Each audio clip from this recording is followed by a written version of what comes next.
dans ce nouvel épisode des Blabla de Sandra. Si tu apprécies ce contenu, pense à t'abonner, à liker et à partager. Je t'invite à découvrir mon dernier bébé de papier paru à ce jour en auto-édition, L'amour minimaliste, une romance qui parle de deuil, de résilience et de renaissance à travers un nouvel amour avec tendresse, humour, passion et sensualité. Fin de la page promo. Aujourd'hui, je vais te lire l'histoire d'une princesse.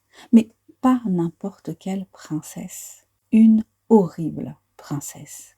Il était une fois une horrible princesse. Elle était si laide qu'à sa naissance, en la voyant pour la première fois, sa mère, la reine, s'évanouit d'horreur. Les sages-femmes se précipitèrent hors de la royale salle de travail pour vomir. Le médecin accoucheur de la cour faillit la faire tomber. Il la tenait à bout de bras, comme s'il s'agissait d'un vilain poisson gluant, ne sachant qu'en faire. Enfin, il la laissa choir dans une bassine et l'y abandonna, gigotant et hurlant. Lorsque le médecin informa le roi de la situation, celui-ci déclara que cet accouchement n'avait jamais eu lieu et que quiconque en parlerait serait décapité sur le champ. L'enfant n'avait jamais existé.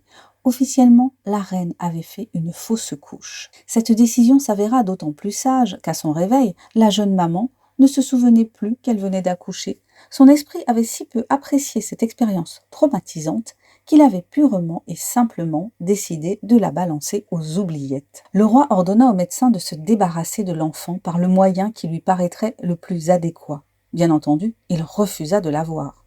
Mais avant que le médecin ne puisse accomplir sa mission, il se produisit un étrange événement. La reine possédait un chien, un énorme pitbull à la robe bigarrée, un animal magnifique qui lui était très attaché, la suivait partout et montrait les dents à tout autre que sa maîtresse. Durant l'accouchement, il était demeuré devant la porte de la salle de travail, hurlant à la mort. Lorsque le médecin avait ouvert les battants pour rendre compte au roi de la situation, le chien s'était engouffré dans la pièce, attiré par l'odeur de sa maîtresse et celle du sang. À son retour dans la salle de travail, le médecin découvrit la bête allongée dans un coin, la truffe ensanglantée. Elle se léchait les babines en poussant des gémissements déchirants d'humanité et il ne restait plus la moindre trace du bébé. Il en conclut que l'animal, pour une obscure raison, l'avait dévoré. Il ne poussa pas plus loin ses investigations, tant cela faisait son affaire.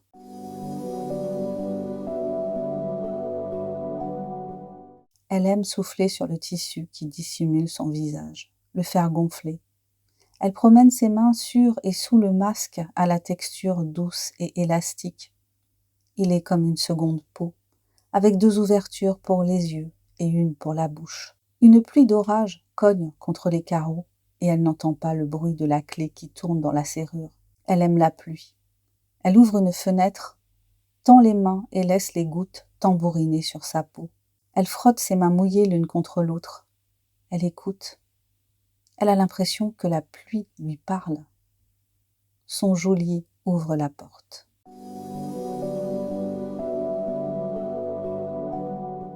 On ne peut pas dire que ce roi soit très aimé de ses sujets. Il est fort probable que l'un d'entre eux, excédé par les taxes qui s'abattent sans cesse sur le peuple, ait eu recours à quelques sortilèges, et que ce soit la raison pour laquelle la reine a enfanté de ce bébé monstrueux. Il est fort probable que le fou du roi, ce nabot à qui rien n'échappe, se soit faufilé dans la pièce et se soit emparé de l'enfant, sachant très bien avec qui négocier cette prise. Ce nabot aux dents de castor qui, hors de la vue de la reine, n'hésite pas à maltraiter son chien. Il est fort probable qu'il ait constaté que seul le visage de l'enfant a été touché par la malédiction, que son corps est normal. Mais il faut que je te parle des cheveux de cet enfant. Ces cheveux, c'est ce qui a le plus intrigué le fou. Et pourtant, lorsqu'il faisait partie de cette troupe de cirque en tant que phénomène de foire, il en a vu des êtres étranges. Étranges à vous imaginer transportés en enfer. Une créature mi-homme, mi-cheval. Une autre, la tête plantée à l'envers sur le cou. Une femme avec un 3e œil sur la joue et courant sur ses 3 jambes arquées. Mais des cheveux pareils, il n'en a jamais vu de tels. Il en a frissonné. On les dirait vivants, faits d'une étrange matière. Ils font penser à des serpents. On les dirait pourvus d'écailles. On dirait qu'ils se dressent, mais cela se fait si promptement. Ils reprennent si vite une apparence à peu près normale que le fou doute de ses sens. S'arrachant à sa fascination, il a pris un drap, a emballé l'enfant comme un vulgaire paquet et s'est enfui aussi vite que le lui permettaient ses petites jambes. Les nouvelles vont bon train quand on les attend, et quelqu'un attendait la nouvelle de cette naissance. Le fou n'a qu'une hâte, confier se débarrasser de cet être immonde que le destin et surtout sa cupidité lui ont collé entre les bras.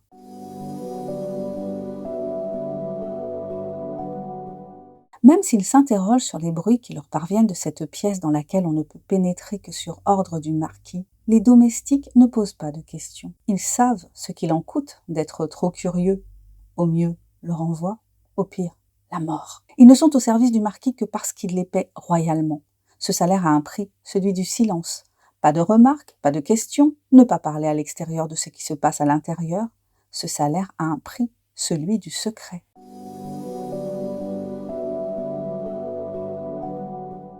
Un an jour pour jour après la naissance de ce bébé raté, la reine accouche d'un nouvel enfant. Il s'agit du portrait en négatif du premier. Les sages-femmes s'extasient, la mère n'a de cesse que l'on mette l'enfant contre son sein, le médecin accoucheur, silencieux, est émerveillé du contraste entre les deux sœurs, car il s'agit, cette fois encore, d'une fille. Roi et reine sont en pâmoison.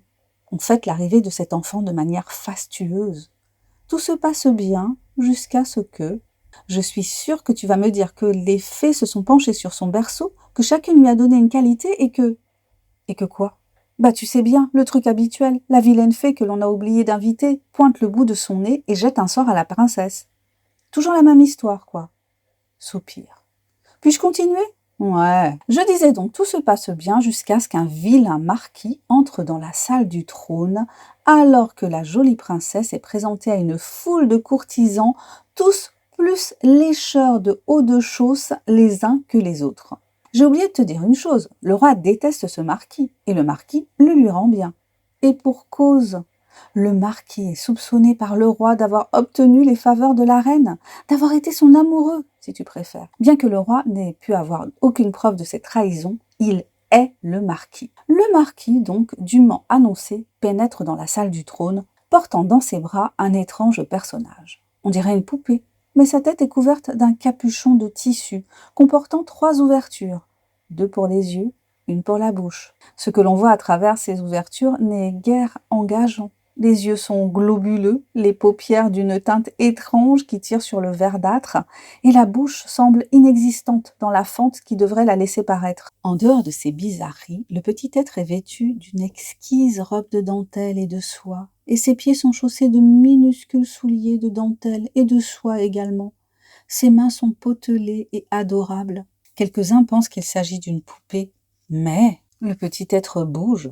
Devant cette curiosité, personne n'est à l'aise. Certains aimeraient arracher ce capuchon de toile. « J'apporte un cadeau pour la princesse, dit le marquis avec un sourire sardonique. Il s'incline respectueusement.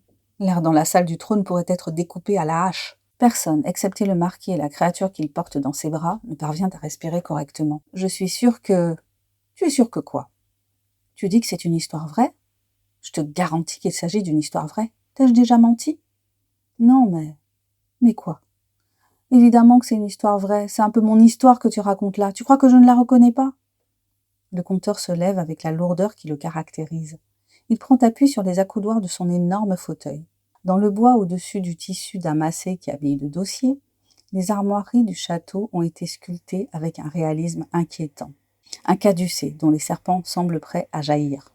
De chaque côté se tient une énorme mygale. Il se redresse sur ses jambes, l'une d'elles est fausse.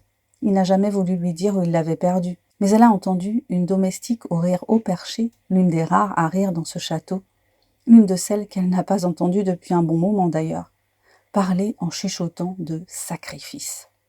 La femme avait ajouté en baissant encore la voix que l'on n'avait rien pour rien en ce bas monde et dans les autres. Il rapproche sa large face de la petite qui sent son cœur s'affoler. Elle sait qu'il ne lui fera pas de mal, parce qu'il le lui a promis et qu'il tient toujours ses promesses, mais elle ne peut s'empêcher d'éprouver une certaine appréhension. Elle l'a déjà vu agir avec d'autres, des vivants ou avec des objets. Il sait détruire, il en possède la science, Même fou de rage, il demeure méthodique en paroles et en gestes. Il sait manier les mots avec autant de violence que les poings ou les instruments qu'il utilise pour faire mal. « Veux-tu que je continue ?» demande-t-il de cette voix qu'il sait moduler à l'infini. Qu'elle est douce quand il s'adresse à elle. Mais il y a, comme d'autres voix derrière, tapis en embuscade, puissante, méchante.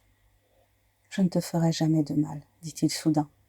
Et ses yeux ne reflètent que de la bienveillance quand il approche sa main de sa tête, la pose sur ses cheveux qui réagissent à ce contact en s'entortillant autour de ses doigts. Un autre que lui retirerait sa main avec horreur, lui caresse cette étrange matière vivante. Un autre que lui voudrait qu'elle remette son masque de tissu. Personne d'autre que lui ne la regarde avec tant d'amour dans les yeux. Personne d'autre que lui ne peut la regarder sans hurler ou sans s'évanouir d'horreur. Il n'y a qu'avec lui qu'elle peut être elle-même. Elle sait qu'il ne ment pas et qu'elle est la seule personne en ce monde avec laquelle il apprécie de se trouver. Il prend l'une de ses petites mains délicates dans la sienne, énorme. Il pourrait la briser d'une simple pression. Intérieurement, elle frémit en sentant sa force. « Je continue, annonce-t-il, et elle acquiesce d'un mouvement de sa grotesque tête. Où en étais-je ? Ah oui, le marquis est arrivé dans la salle du trône avec la petite créature et a annoncé qu'il avait un cadeau pour la princesse. La parfaite princesse.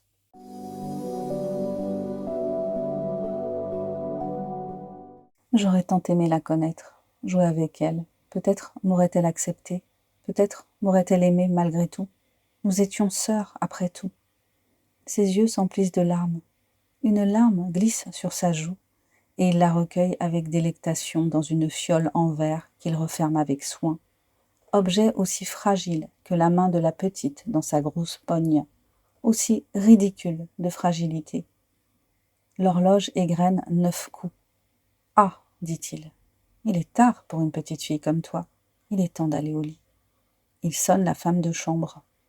La petite, docile, elle sait qu'il est inutile de discuter, remet son capuchon et se laisse préparer pour la nuit. La femme de chambre ne lui adresse pas la parole. Elle prend bien garde à ne pas faire glisser ou tomber le masque de tissu. Tous les vêtements de l'enfant comportent une rangée de boutons. Aucun ne s'enfile par la tête. Intelligente, vive, la petite ne possède pas 1 gramme de méchanceté. Elle aimerait parler, mais elle sait que le sifflement dans sa voix, dû à ses malformations, est bien peu agréable à entendre pour le commun des mortels. Elle se repaît de la beauté simple du visage lisse de la jeune femme. Elle perçoit son dégoût et sa peur. En réalité, elle les sent, elle les hume, et elle ne peut empêcher sa chevelure de frémir. Elle ne la contrôle pas. Sa corvée finie, la jeune femme s'enfuit sur un « Bonne nuit, mademoiselle ». Le marquis lui donne 20 pièces d'or par semaine pour s'occuper de l'enfant monstre. Sur une année, cela fait plus que tout ce que sa famille réunie a gagné en 20 ans de travail. Elle tient à cet emploi qui la valorise à ses yeux, aux yeux des autres, et lui a enfin permis d'être respectée par son mari, dont la violence s'est nettement atténuée depuis qu'elle pose, chaque semaine, une partie des pièces d'or encaissées sur la table de la cuisine. Elle conserve l'autre pour elle-même. Elle a bien mérité cette cagnotte, ne serait-ce que pour le courage dont il lui faut faire preuve pour surmonter sa crainte chaque jour. Avec le temps, elle s'est mise à éprouver de la pitié pour l'enfant, mais le dégoût et la peur persistent.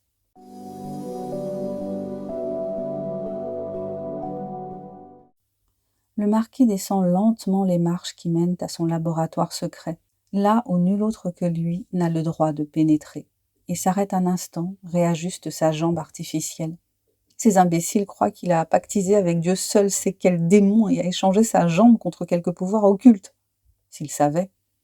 Il ouvre la porte avec la seule et unique clé qu'il conserve sur lui, dans une poche contre son cœur. Il s'immobilise et admire son œuvre. Elles sont toutes là, dans des bocaux pleins de formol. Il les a toutes conçues avec amour. Elles sont là, ses enfants, nés de sa semence, portés par une femme choisie avec soin. Malheureusement, aucune n'a survécu aussi longtemps qu'il ne l'aurait voulu. Mais il ne se décourage pas. Il a l'éternité pour parvenir à son but.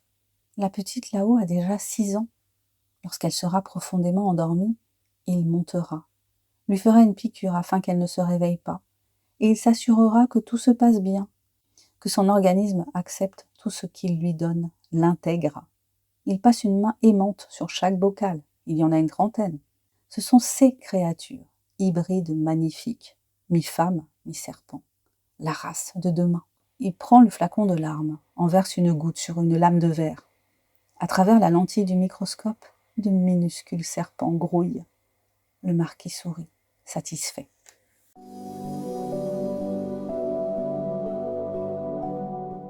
Si cette histoire t'a plu, n'hésite pas à la partager. Elle fait partie de mon recueil de nouvelles « Il était une fois une horrible princesse ». Tu trouveras le lien dans le descriptif.